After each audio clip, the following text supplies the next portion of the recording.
اللهم صل وسلم على سيدنا محمد وعلى آل سيدنا محمد.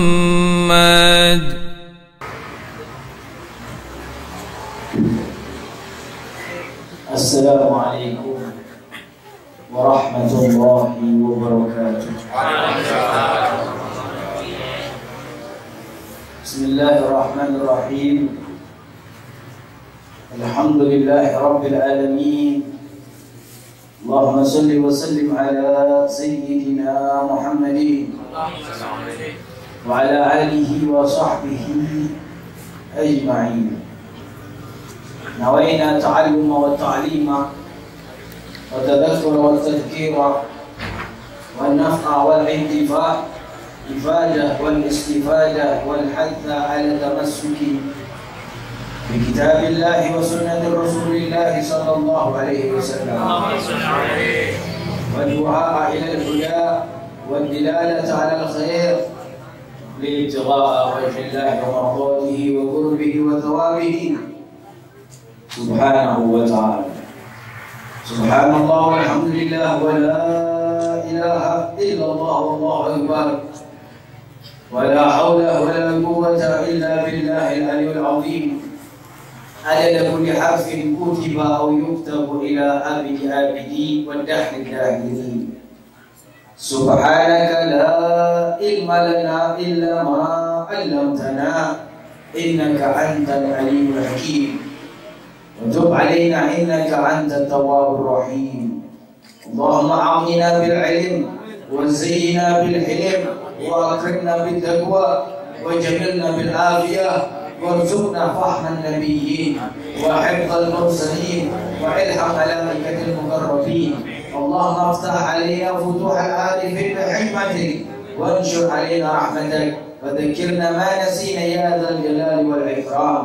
اللهم أخرجنا من ظلمات الوهم وأكرمنا بنور الفهم وافتح علينا بمعرفة العلم وحسن أخلاقنا بالحلم وسهل لنا أبواب فضلك وانشر علينا من خزائن رحمتك يا أرحم الراحمين.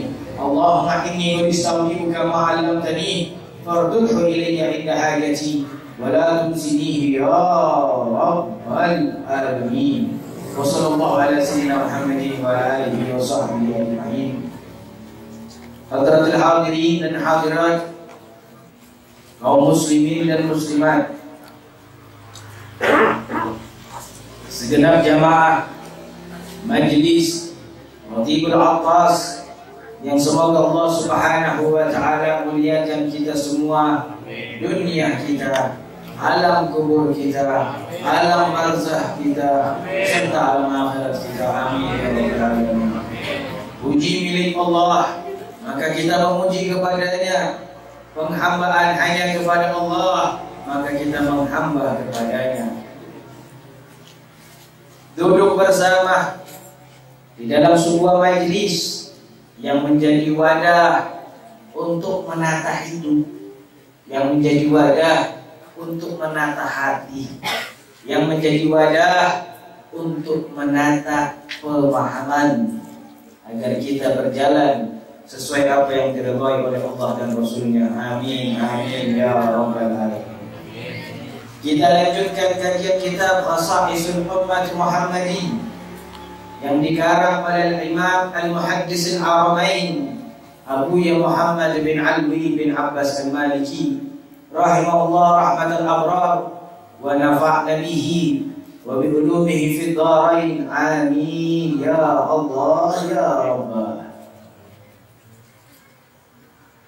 Sampai di dalam kajian Khasa'isul Ammah lil Ummatil Muhammadiyah, kekhususan secara keumuman teruntuk umat Nabi Muhammad SAW. Kita diberikan oleh Allah kekhususan, ada secara khusus, ada secara umum. Kali ini kita membahas kekhususan secara keumuman yang Allah Subhanahu wa taala berikan untuk kita sebagai umat Nabi Muhammad SAW. Yang pertama, Raful Isra, terlepasnya, diangkatnya beban belenggu yang memberatkan umat manusia. Pada pembahasan kali ini Allah Subhanahu wa Ta'ala memberikan kekhususan kepada kita bahwasanya kita ini umat Nabi Muhammad diangkat beban-beban yang membelenggu kita, beratnya menjadi manusia, beratnya menjadi hamba Allah.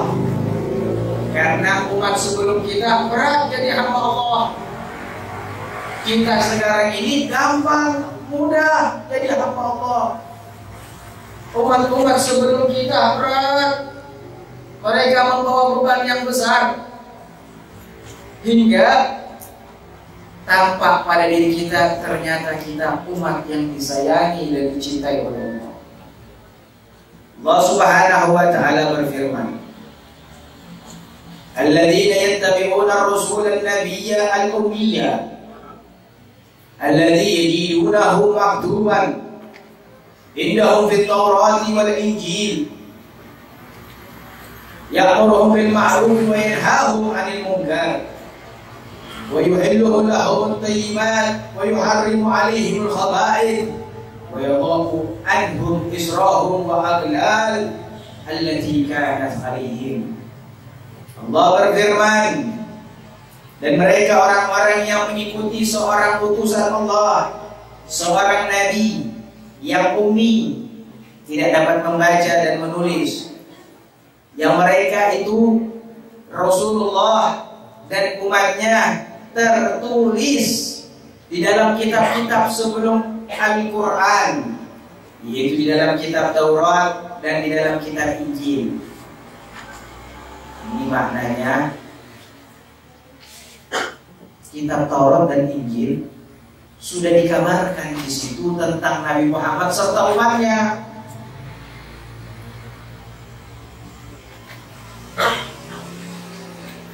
Namun membingungkan, mereka tidak mengimani terhadap kitab tersebut, yang mana digambarkan bahwa mereka Nabi Muhammad beserta umatnya menyuruh terhadap kebaikan, mencegah terhadap kemungkaran, dan dihalalkan kepada mereka segala yang bagus-bagus dan diharamkan kepada mereka segala yang kotor-kotor, dan diangkat dari diri mereka segala belenggu kesulitan, keberatan. Maknanya kita ini umat beruntung. Ini kan kelihatan orang-orang beruntung semuanya. Sudah jelas sudah. Kalau ada kalimat pasti ya kita ini pasti beruntung. Jadi umat Nabi Muhammad ini mahal, tapi Allah sudah takdirkan kita semuanya. Ini takdir ilahiyah, takdir langsung dari Allah. Tidak ada campur tangan siapapun. Ini semuanya yang hadir nggak pernah minta sama Allah untuk lahir dalam keadaan jadi umat Nabi. Di luar sana ada yang lahir jadi umat Nabi sebelum Nabi Muhammad, bahkan ada jadi umat yang tak beriman kepada Allah, ada juga yang lahir dalam keadaan jadi binatang. Alhamdulillah kita ini lahir sebagai umat Nabi Muhammad SAW. Allahumma sholli alaihi. Walaupun kita umat terakhir, pendahulu di alam bumi ini sudah banyak. Sebelum manusia ini sudah ada makhluk-makhluk yang menempati alam bumi ini. Jauh sebelum Nabi Allah Adam turun di bumi, Allah telah menempatkan makhluk-makhluknya. Dikenal dari bangsa jin, dari kalangan Abaljan dan Banuljan. Abaljan dan Banuljan jauh sebelum manusia menempati bumi ini. Cuma mereka dua kelompok ini perang aja terus, menghalalkan darah satu dengan yang lainnya, sampai Allah mendapati malaikat protes, "Ya Allah, ini Abaljan sama Banuljan kaum ini perang saling bunuh. Apakah mau diwariskan bumi kepada mereka?"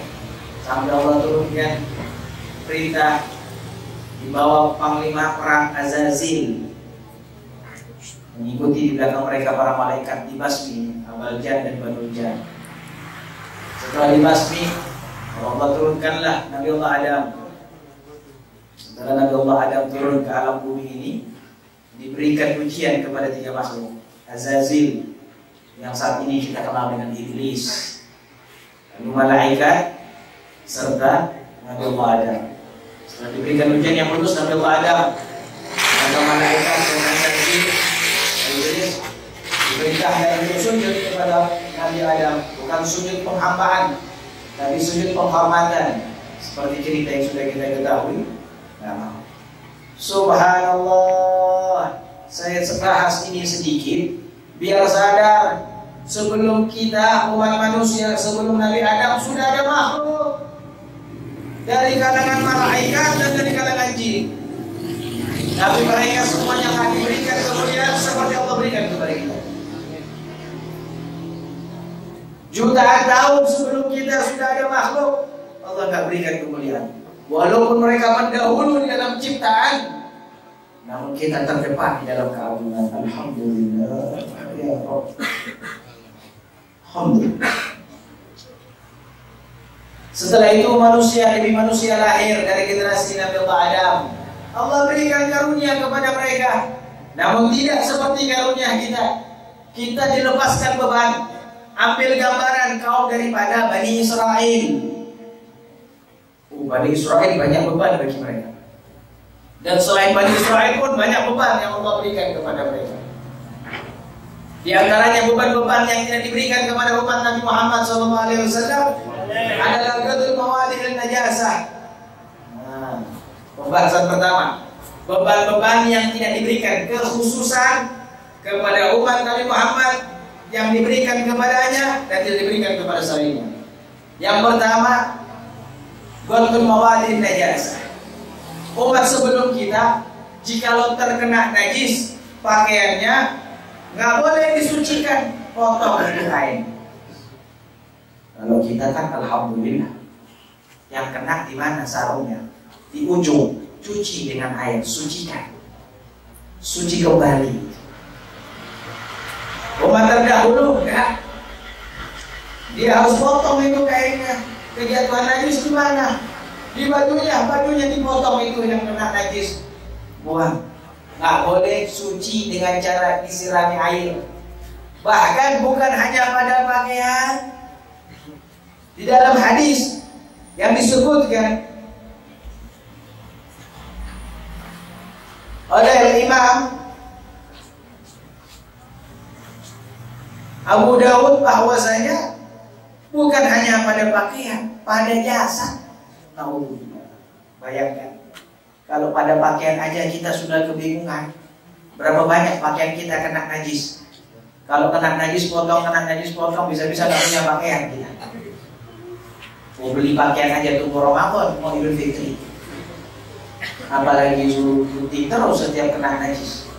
Ditambahkan lagi umat sebelum kita ada yang anggota tubuhnya, sebagaimana diriwayatkan oleh Imam Abi Dawud, kalau idza asaba al-baul jasada ahadihim qata'u ma asabah. Dahulu umat sebelum kita itu kalau ada anggota tubuhnya terkena najis, potong tuh anggota tubuh yang kena najis. Tak kebayang saya bagaimana sulitnya umat sebelum kita dan bagaimana beruntungnya kita. Berapa banyak kaki kita ini kena najis. Coba kalau jadi umat sebelum Nabi Muhammad, sudah banyak orang untung zaman sekarang. Tapi karena kita umat Nabi Muhammad, alhamdulillah enggak seperti itu. Bahkan riwayat daripada Imam Al-Bukhari disebutkan ada pendapat ulama bukan memotong anggota tubuhnya, tapi mengupas kulitnya. Itu mana kena? Kaki kena najis. Oh, kulitnya dibuang. Nggak usah dipotong, kulitnya yang dibuang. Ya, walaupun subuh lagi kulitnya bangkit lagi, cuma tak kebayang kulit harus dikuliti. Alhamdulillah, alhamdulillah, alhamdulillah, alhamdulillah. Namun tidak, pada umat Nabi Muhammad kesulitan itu tidak diberikan kepada kita. Kita hanya diperintahkan dengan syariat Rasul. Jikalau ada yang terkena najis, cukup dengan disirami saja. Ingat, walaupun itu najis mughalladhah, walaupun najis yang sangat berat, cukup dengan 7 kali basuhan, 1 di antaranya menggunakan dengan debu atau tanah. Yo, turun. Alhamdulillah, alhamdulillah. Yang kedua, di antara beban yang tidak diberikan kepada kita adalah adamul mu'aqilah ma'al haid. Beban kepada wanita diangkat kepada umat Nabi Muhammad. Wanita kita, orang-orang sebelum umat Nabi Muhammad, kalau wanitanya haid, makan sama dia aja nggak mau. Jangankan makan, tinggal sama wanita tersebut tidak mau. Minum, berbicara kepada wanita tersebut tidak mau. Itu wanita ditinggalkan di satu rumah, dikunci di rumah situ sampai selesai haid. Kalau sudah selesai haid, baru boleh kembali lagi ke pasangan mereka. Alhamdulillah, umat Nabi Muhammad nggak seperti itu. Kita punya istri haid, boleh tinggal satu rumah, bahkan boleh makan bersama, bahkan boleh minum bersama. Jikalau istri kita itu bahkan boleh bersenang-senang selain daripada jima dan istimta bima baina surra wa rukbah. Boleh bagi kita bersenang-senang dengan istri kecuali bersetubuh dan bermain-main di antara pusar dan lutut. Alhamdulillah. Coba bayang kalau perempuan zaman dulu begitu kena haid, suaminya bawa ke satu tempat, taruh situ, kalau suci baru kasih kabar. Beban ini tidak ada kepada umat Nabi Muhammad. Alhamdulillah. Yang ketiga, ta'yinul qisas fil amdin wal khata'. Umat-umat terdahulu mereka mendapatkan al-qisas, hukuman setimpal, dan tidak mengenal yang namanya at-takhfif, keringanan. Nggak ada umat terdahulu. Baikkan dia melakukan dalam keadaan sengaja ataukah dalam keadaan tidak sengaja. Umat Nabi Muhammad sengaja dapat hukuman, enggak sengaja dimaafkan. Umat terdahulu tidak.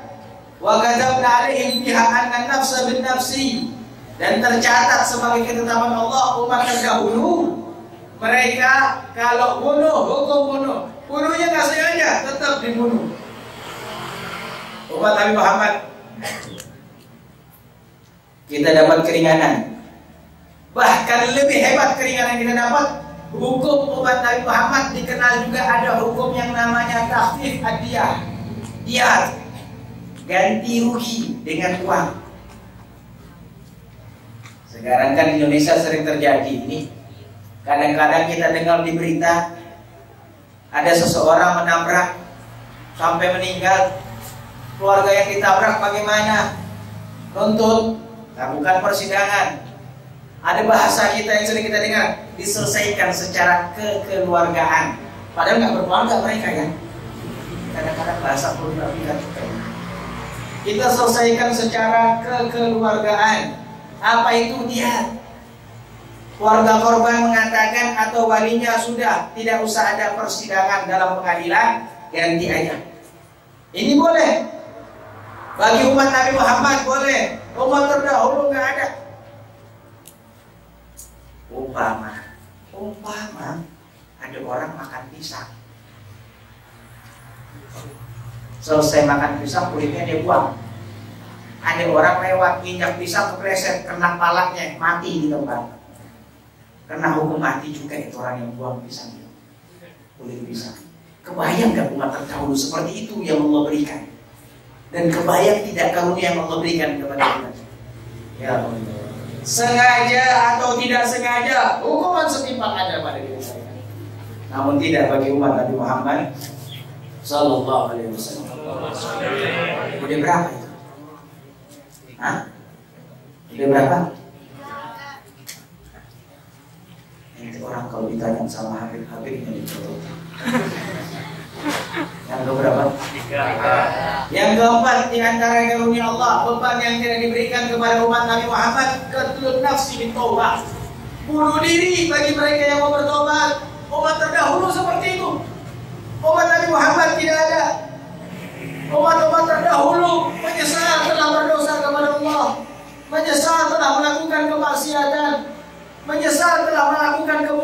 bertekad ingin kembali kepada Allah, maka dia harus membunuh dirinya. Fatubu ila barikum faqtulu anfusakum. Firman Allah begitu.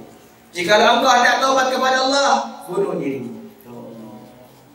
Kita taubat nikmat, ya, menyesal, berjanji nggak mengulangi, berbuat yang baik, taubat tercatat. Enaknya jadi umat Nabi Muhammad. Ini yang ada pernah melakukan kesalahan. Beruntung jadi umat Nabi. Kalau tidak bunuh diri semuanya. Alhamdulillah.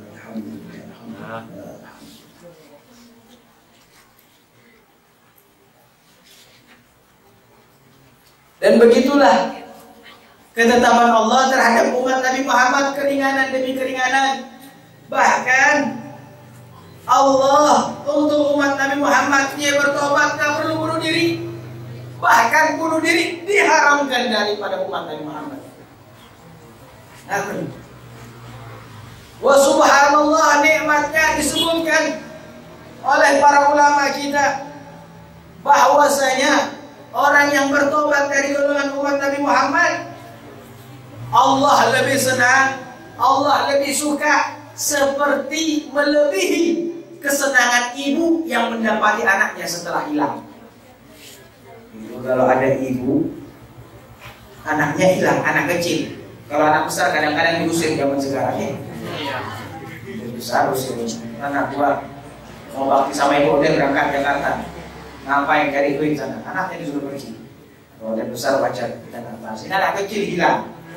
Setelah hilang ketemu, senangnya luar biasa ini seorang ibu. Tidak ada apa-apanya kesenangan Allah daripada umat Nabi Muhammad yang bertobat kepada Allah.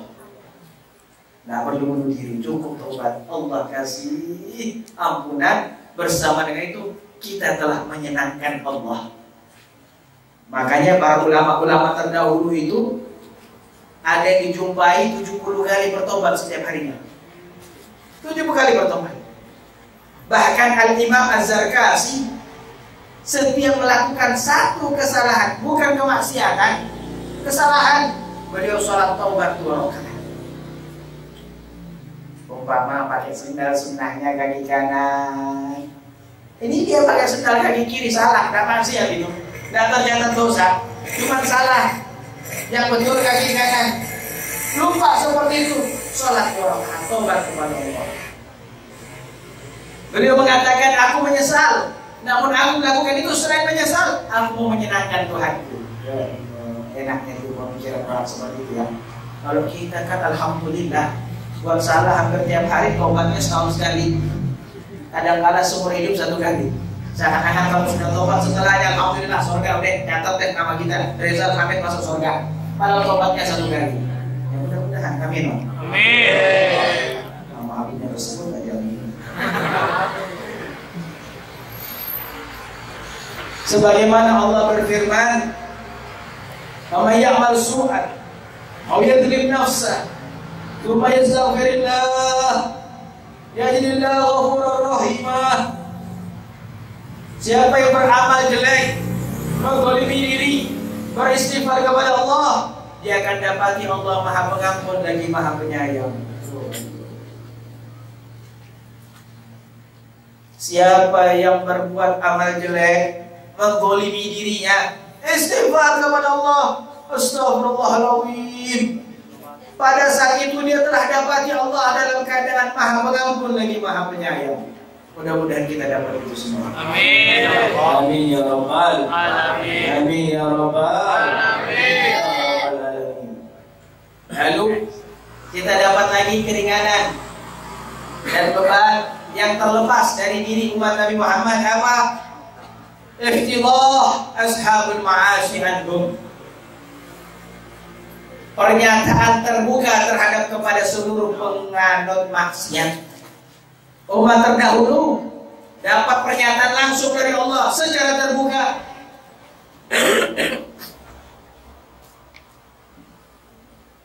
Bani Israel kalau habis buat kemaksiatan ataukah habis buat kesalahan, pagi-pagi pintu rumahnya sudah tertulis, fulan fa'ala kada wa kada wa kafara kada wa kada.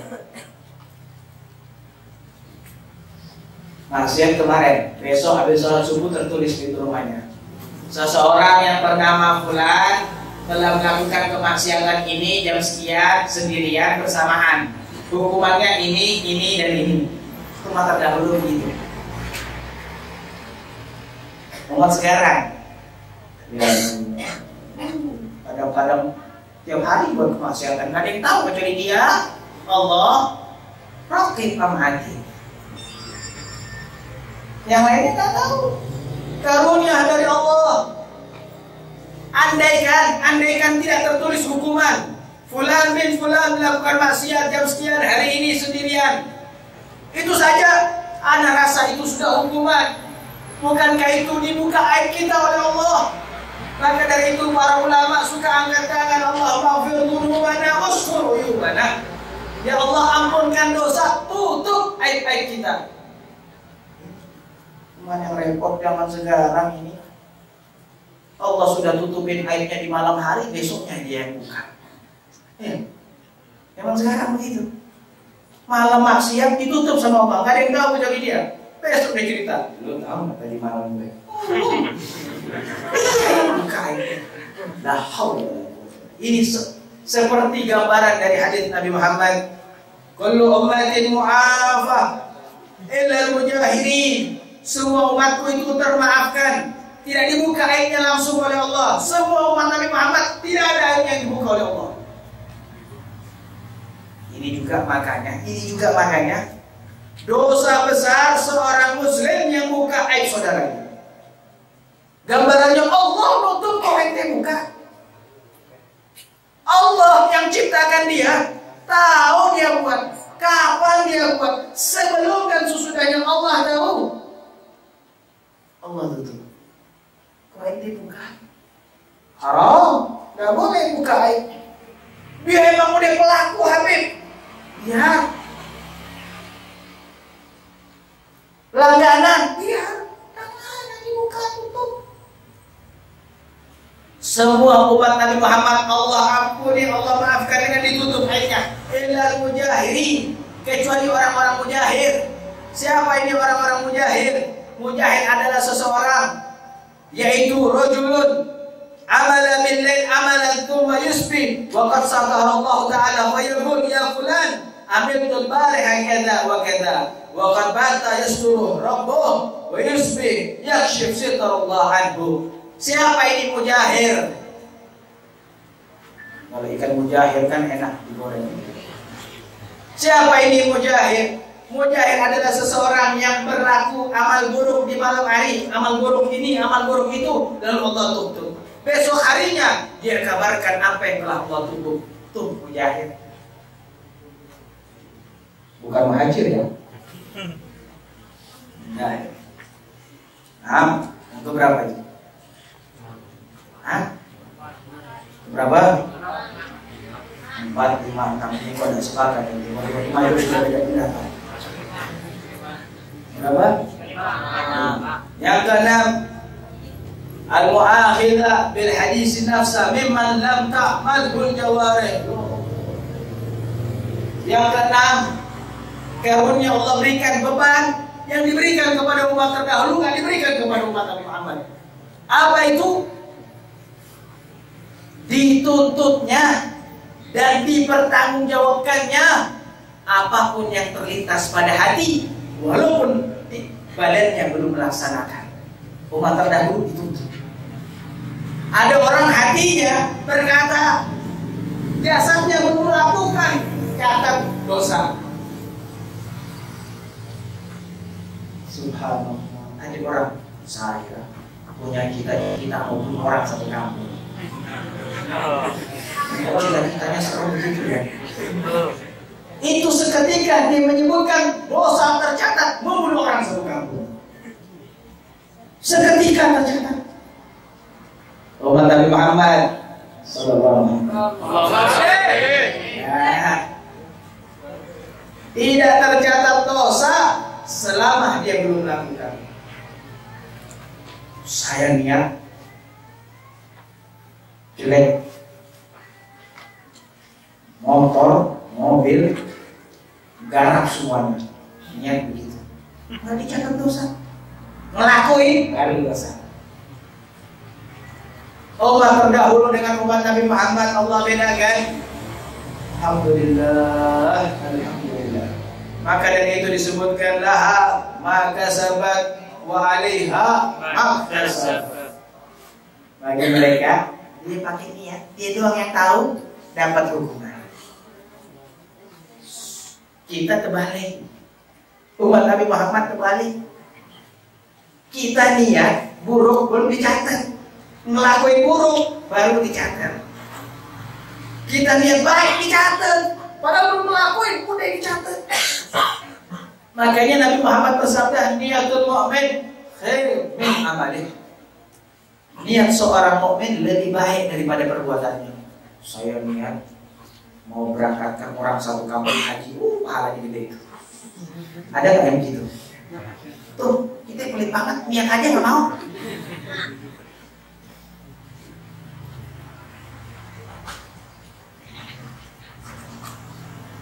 Yang ketujuh, beban yang diberikan kepada umat sebelum Nabi Muhammad, al-mu'akhidah alal khata' wan nisyan, dituntut dan dipertanggungjawabkan kesalahan baik itu dalam keadaan lupa. Ada orang buat salah lupa, dituntut dapat penghakiman. Umat Nabi Muhammad, masya Allah, puasa lupa nggak batalin. Apalagi kalau lupanya mie ayam satu mangkok sama es teh.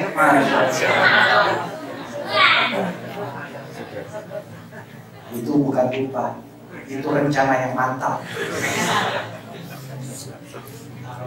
Seperti itu dia lakukan. Subhanallah. Lupa dituntut umat terdahulu. Kita lupa dimaafkan. Alhamdulillah. Subhanallah. Yang ke-8, lanjut saja makan. Lanjut. Kita simpan. Yang ke-8, ke-9, ke-10, ke-11, 12, insya Allah perjumpaan bulan depan kita lanjutkan yang ke-8. Mudah tolong saya diingatkan yang ke-8. Berapa? Yang ke-8. Insya Allah kita jumpa. Namun sampai sini pembahasan kita, apa tidak malu kita jadi hamba Allah?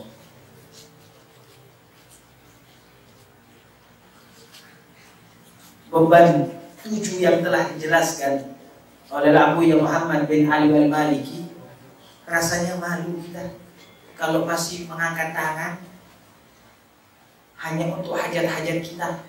Sekali-sekali angkat tangan karena rasa syukur kepada Allah. Kita ini orang tidak pandai bersyukur. Nabi Muhammad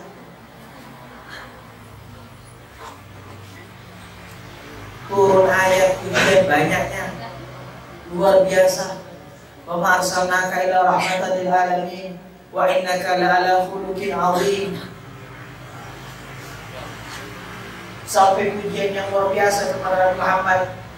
Inna fatahna laka fathan mubina liyaghfira laka Allahu ma taqaddama min dhanbika wa ma ta'akhkhar. Terus ujian untuk Nabi Muhammad banyak. Tidak ada masuk surga sebelum Nabi Muhammad. Bahkan Nabi Muhammad tidak melewati yang namanya jembatan Shiratal Mustaqim, nunggu di seberang sana. Belum lagi karunia demi karunia banyak. Tapi Sayyidatina Aisyah menceritakan, aku jumpai suamiku yaitu Rasulullah setiap malamnya sholat sampai lutut dan betisnya bengkak. Hingga aku berkata, ya Rasul, engkau kekasih Allah. Ya Rasul, engkau kekasih Allah. Dosamu yang telah lalu terampuni, kesalahanmu yang akan datang termaafkan, surga untukmu. Bahkan dalam riwayat, laulaka ya Muhammad ma khalaqtu aflak. Riwayat yang lain, laulaka ya Muhammad ma khalaqtul jannah. Bukan karena engkau Muhammad, enggak aku ciptakan selain ini. Firman Allah. Bukan karena engkau ya Muhammad, tidak aku ciptakan surga. Sedemikian Allah angkat Nabi Muhammad setiap malam rokaat kakinya bengkak. Udah cukup Rasul, engkau pasti masuk surga. Apa jawab Nabi? Ya Aisyah, afala akuna abdan syakura. Aisyah, apakah aku tidak pantas menjadi hamba yang pandai bersyukur? Tidak tambah malu kita. Nabi sudah jadi masuk surga, syukur. Pasti. Surga itu pasti bagi Nabi Muhammad. Syukur. Kita masih remang-remang. Masuk enggak, keluar biasa pasti. Syukurnya enggak ada. Masuk belum tentu. Masuk belum tentu. Masih banyak perjalanan harus dilewati. Timbangan, mizan, jembatan Shiratal Mustaqim. Masih banyak perjalanan yang akan kita lalui. Syukurnya kurang. Mudah-mudahan kekhususan yang Allah Subhanahu wa taala berikan kepada kita membangkitkan jiwa syukur di antara kita. Amin. Amin ya rabbal alamin. Mudah-mudahan Allah Subhanahu wa taala berikan kepada kita pemahaman para nabi, hafalan para rasul, dan terbukanya ilham seperti para malaikat. Amin. Kita orang-orang yang mengamalkan ilmu. Dan kita hamba-hamba Allah yang soleh, ulama yang mengamalkan ilmunya, orang kaya yang menzakatkan harta dan membedakannya, dan satu muslim satu bantu. Amin ya rabbal alamin. Kita baca surah Al-Fatihah. Yang pertama kita hadiahkan kepada orang tua kita yang masih hidup, ya Allah panjangkan umur mereka semuanya, yang telah wafat ya Allah jadikan kepada mereka taman pertamanan surga, khususnya di luar Nabi Muhammad bin Ali Habib dan Nabi Muhammad Al-Haddad. Al-Fatihah.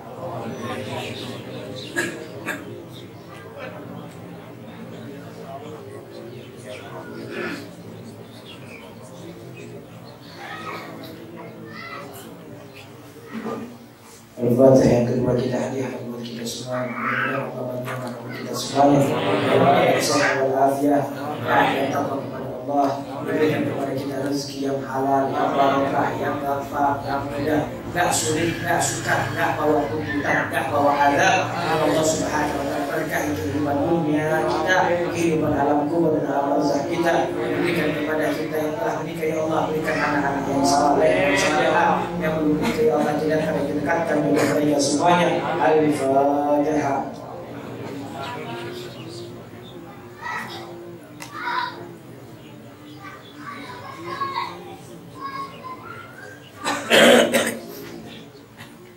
Yang terakhir kita hadiahkan buat guru-guru kita yang mengajarkan kita ilmu dunia, ilmu agama, ilmu akhirat, agar Allah Subhanahu wa taala berkahi mereka semuanya, berkahi dunia dan akhirat.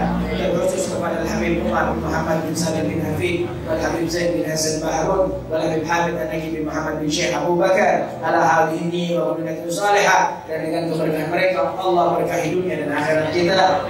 Al-Fatihah.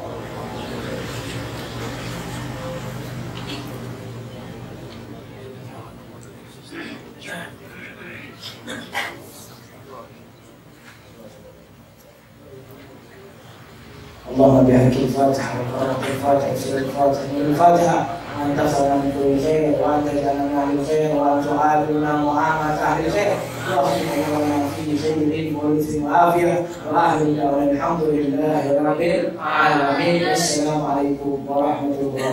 اللهم صل وسلم على سيدنا محمد وعلى آل سيدنا